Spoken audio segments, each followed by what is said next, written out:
ကျွန်တော်တင်တန်းနဲ့ပတ်သက်တဲ့ဟိုပါပေါ့နော်detail လေးရှင်းပြပါမယ်အဲ့တော့ကျွန်တော်တို့ Revit Family Creation ကဒါ requirement လို့ပြောရလို့ရှိရင်တော့ဟိုနည်းနည်းလေး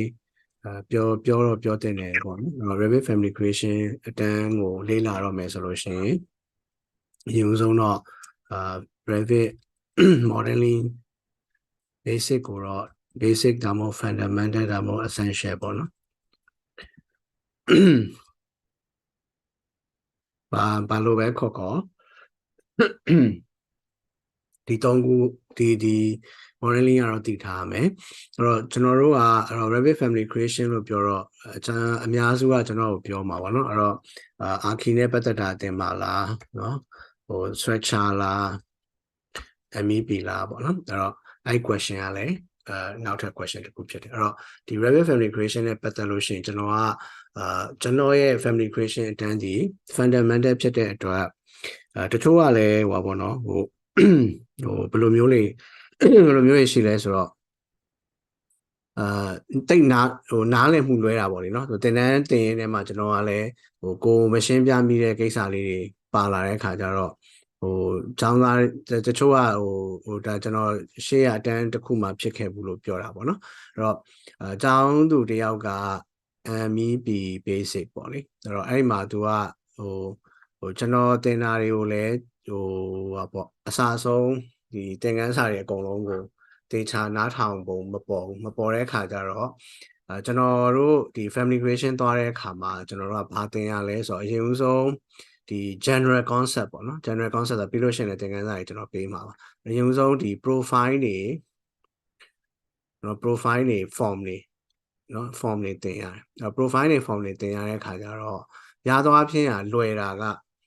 ဒီ archi တို့ structure တို့အဲ့လို basic ဒီ form လေးမှာ beam တို့ door တို့ဆိုတာနည်းနည်းမြင်လွယ်ရှင်းလွယ်ပြီးတော့ဟိုနမူနာပြောရလို့ရှိရင်ဗျာ profile 4000ဆက်ကိုအပေါ်ကိုတင်လိုက်တဲ့ extrusion လောက်တာလောက်ကိုတင်တာဖြစ်တဲ့အတွက်အရန်လွယ်တယ်ဆိုတော့အဲ့အမျိုးလေးနဲ့ basic ကိုတင်ဖြစ်တယ်ပေါ့နော်အဲ့တော့အဲ့ဒီဟာပဲနားထောင်တဲ့အခါကျတော့ကျောင်းသားတချို့ကဆရာက archi structure ပဲတင်တယ် MPP မတင်ဘူးလို့ထင်ကောင်းထင်တယ်အမှန်ကတော့ဒီ form တွေကိုတက်တယ်ပါရာမီတာတွေကိုလောက်တက်တယ်ဆိုရင်နောက်တစ်ခုကတော့ဟိုပါပေါ့နော်ကျွန်တော်ဘာသဘောပေါက်သွားလဲဆိုတော့ကျွန်တော်တို့မြန်မာကျောင်းသားအများစုက step by step ဆရာကနေပြီးတော့ဟိုခွန်ကြွေးမှเนาะရှေ့မှာနံပါတ်1အဆင့်1ပါလို့အဆင့်2ပါလို့အဆင့်3ပါလို့အဆင့်4ပါလို့အဲ့လိုမျိုးတွေလောက်ပြမှသူတို့ကိုသူတို့စာရသွားတယ်လို့ထင်တယ်ကျွန်တော်သင်တဲ့ teaching method ကကြတော့ကိုယ်တိုင် explicit လုပ်ပြီးတော့ကိုယ်ကောင်းတဲ့ကနေပြီးတော့ like တွေးပြီးတော့အဲ့ဒါမှလူကပို့တက်တာเนาะအခုဟို recently မှာပဲကျွန်တော်အဲ့ပြီးလို့ရှိရင်လည်းကျွန်တော် post တင်ပါပါ3 dimensional ဟို 3D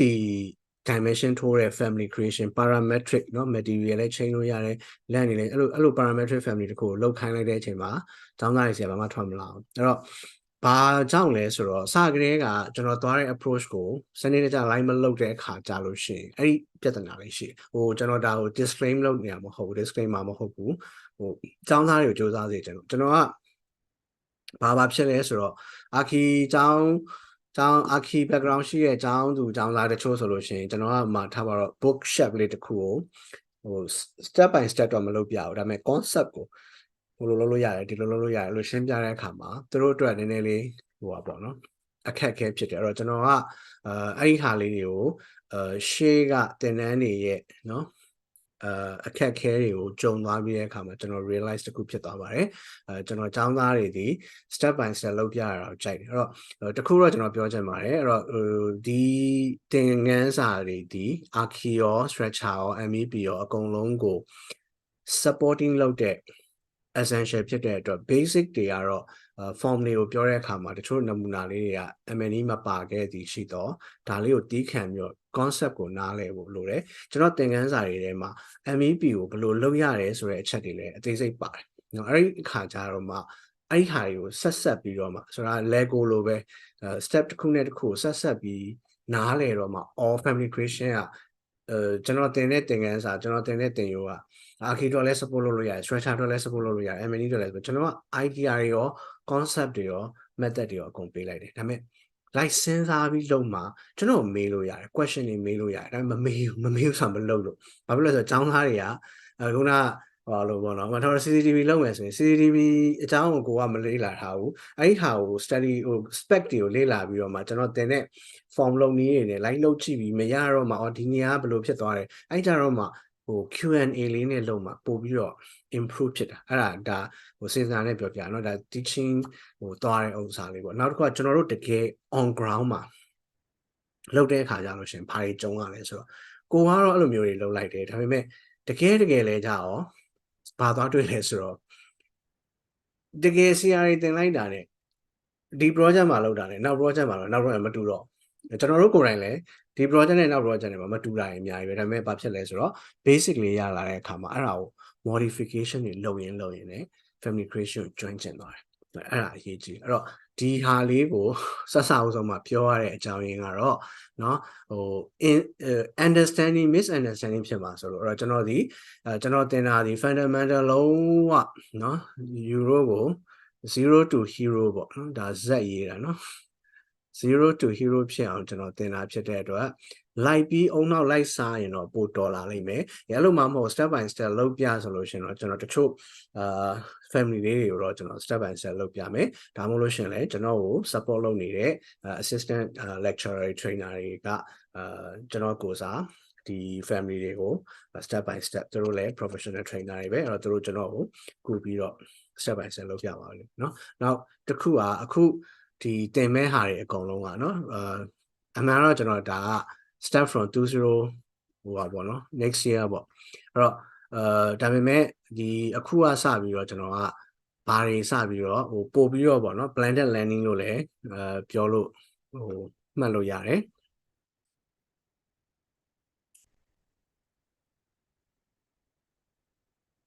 blended learning ဆိုတာတော့နိုင်ငံတကာမှာခေါ်တာပေါ့လေနော်ဒီအသုံးနှုန်းလေးက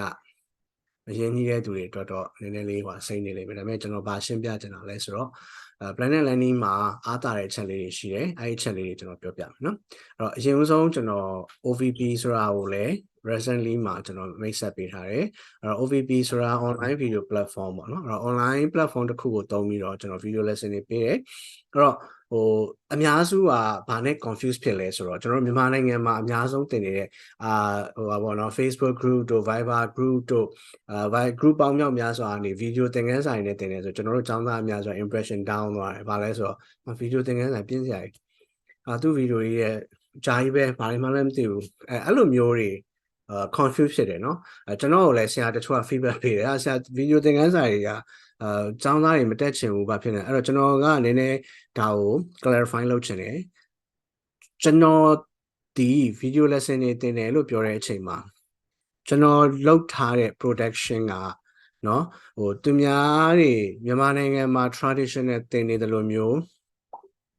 ဟိုအရှိကြီးတွေဟိုပြောဟိုရောက်ဒီရောက်နဲ့သင်ခန်းစာလိုရင်းမရောက်ဖ ೇನೆ တနိုင်လောက်ကြာပြီးတော့သင်ခန်းစာတွေကိုဆွဲတင်နေတဲ့ပုံစံမျိုးမဟုတ်ပါဘူးနိုင်ငံတကာအဆင့်မီကျွန်တော်လုံးဝကျွန်တော်ကိုယ်တိုင်ဒီဟာတွေကို produce လုပ်ဖို့အတွက်ကျွန်တော်အများကြီး study လုပ်ပြီးတော့မှเนาะတကယ်ဟိုအခုလက်ရှိLinkedIn တို့နော်လီဒီယာတို့ပါအဲ့လိုမျိုးစုံဒီ Star Academy အဲ့လိုမျိုးတွေမှာနာမည်ကြီးနေသော platform တွေမှာသုံးထားတယ်လို့မျိုးပဲဒီ blended learning ဆိုတာက video သူတို့နိုင်ငံတွေမှာဆိုရင်လုံးဝဟိုမရှိဘူးเนาะဆရာတွေသင်တာမရှိတော့လုံးဝ video lesson တွေပဲသင်တယ်ဒါပေမဲ့သူတို့သွားတဲ့ method ဒီ very effective ခင်ဗျားတို့ step by step အကုန်လုံးချပြထားတယ်အဲ့လိုပဲကျွန်တော်သွားတယ်ဒါပေမဲ့ပိုပြီးထိရောက်တဲ့ blended learning ကိုကျွန်တော်သုံးထားတယ်ဒါကလုံးဝဟို YouTube တို့ဒီခုနပြောတဲ့ Lydia တို့ဘာလို့အဲ့လိုမျိုးသွားတဲ့ပုံစံမဟုတ်ဘူးကျွန်တော်ဟာ plus modify လုပ်ထားတယ်အခုကျွန်တော်တို့ဒီ virtual session တွေရှိမယ်เนาะ virtual session ရှိမယ် virtual session ဆိုတော့ဟိုတခြားနိုင်ငံတွေမှာတော့ဟိုဟာတွေသုံးတာပေါ့ဗျာတခြား platform တွေသုံးတာပေါ့ကျွန်တော်တို့ Zoom ကိုသုံးတာပေါ့เนาะ virtual section မှာ Zoom ကိုသုံးမယ်ပြီးတော့ plus ထပ်လာသေးတယ်เนาะကျွန်တော်မှာဘာရှိလဲဆိုတော့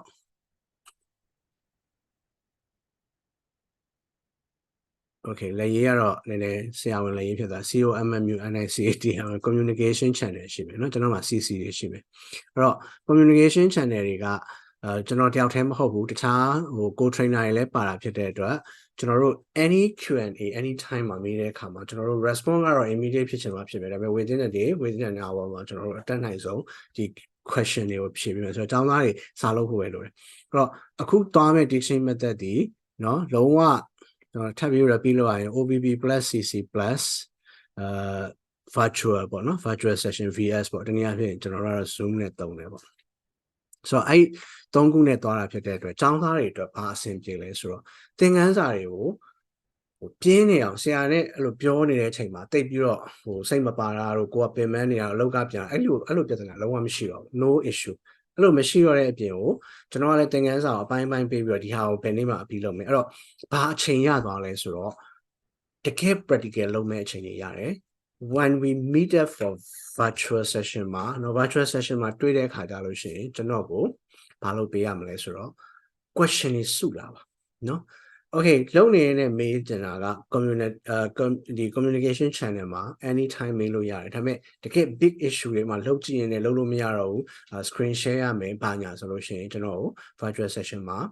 ကျွန်တော်တို့တွေ့မယ်အဲ့တော့generally ကျွန်တော်တို့က weekly or fortnightly ပေါ့နော်အဲ့နှစ်ခုသွားမယ်အဲ့တော့ mostly ကတော့ကျွန်တော် weekly သွားမယ်ပထမဆုံး basic တွေကိုတော့အချိန်တစ်ခုသတ်မှတ်ပြီးသင်ခန်းစာတွေလေ့လာမယ်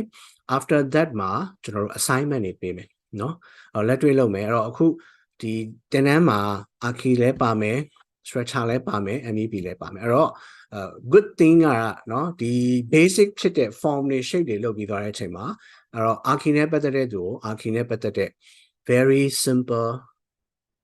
text တစ်ခုပေးမယ် structure သမားကို structure test ပေးမယ် MEP သမားကို MEP test ပေးမယ် okay but အခုခေတ်ကဘာဖြစ်သွားလဲဆိုတော့နော် main ကုန်းလိုနေရာမျိုးမှာလုပ်တယ်ဆိုရင် Archi ဖြစ်စေ structure ဖြစ်စေ MEP ဖြစ်စေ၃ခုလုံးကလုပ်တတ်ရတယ်အဲ့တော့၃ခုစလုံးကျွန်တော်ကတော့ try မယ်ကျွန်မကတော့ try မယ်ဆိုရင် warmly welcome လုံးဝ I support နော်အဲ့တော့အဲ့လိုမျိုးစူးစမ်းပါဒါပေမဲ့ကိုကလောလောဆယ်ဟာကျွန်တော်ကတော့ stress တွေပြီးနေ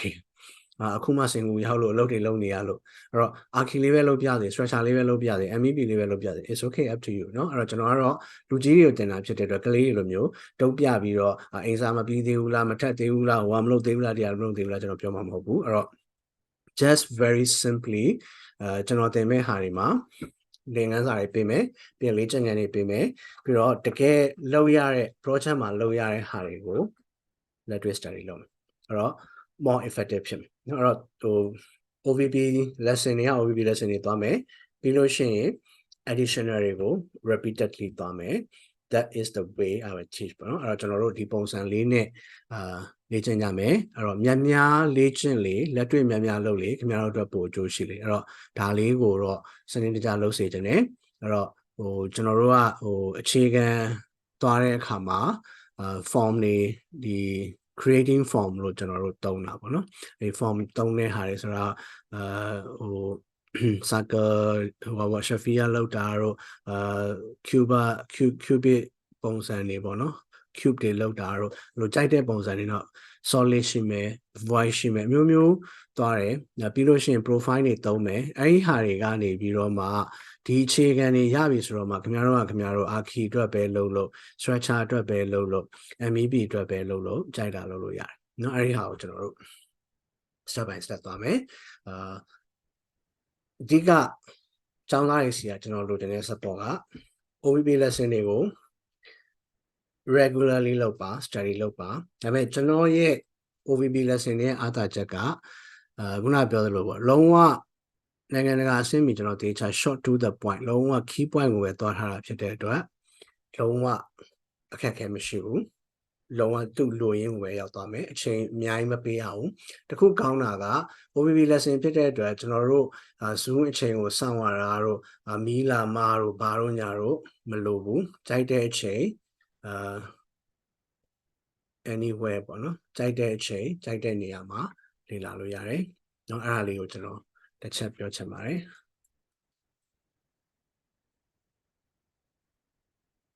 ခုနလည်းရင်းနေမလှတော့ anytime anywhere မှာဒီသင်ခန်းစာတွေကို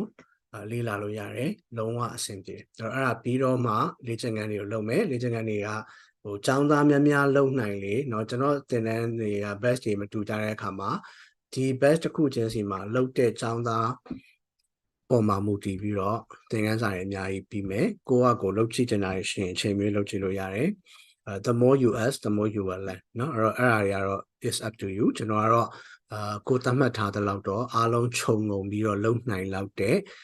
family creation 6မျိုး9မျိုးလောက်ကိုတော့ exercise လုပ်ခိုင်းမယ်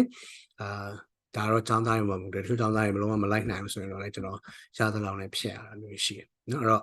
it depends on you ဒါပေမဲ့သင်ခန်းစာတော့ကျွန်တော် short မတင်ဘူးကျွန်တော်ကတော့ကျွန်တော်သင်ရမယ့်ဟာကို fully force တင်မယ်သို့တော့ចောင်းသားတွေကတော့နော်များလုံးလေများလိုက်နိုင်လေကောင်းလေပဲကျွန်တော်အရန်စိတ်ဝင်စားရဆိုရင်ကျွန်တော်လက်ရှိ project အသစ်တွေလုပ်နေရတဲ့အချိန်မှာတကယ်လိုအပ်လာတဲ့ new family တွေအများကြီးရှိတယ် issue တွေလည်းအများကြီးရှိတော့ issue များဖြေရှင်းလေပြဿနာအများကြီးကိုဖြေရှင်းနိုင်လေ experience ရလေပဲเนาะအဲ့ဒါလေးကတော့ကျွန်တော်ရဲ့ introduction ဒီ course introduction လေးကိုကျွန်တော်တေချာလေးပြောချင်တာပါဒီဟာကိုစူးစမ်းပါအချိန်နဲ့တပြေးညီလိုက်လုပ်ပါကိုတကယ်လုပ်ရင်ကိုတကယ်ရပါတယ်เนาะအဲ့တော့လက်တွေ့ပိုင်းတွေများလုပ်ပါများရပါလိမ့်မယ်โอเคဒါကတော့ကျွန်တော်နည်းနည်းဒီ family creation တန်းနဲ့ပတ်သက်ပြီးတော့ကျွန်တော် course introduction share ချင်တာပါเนาะ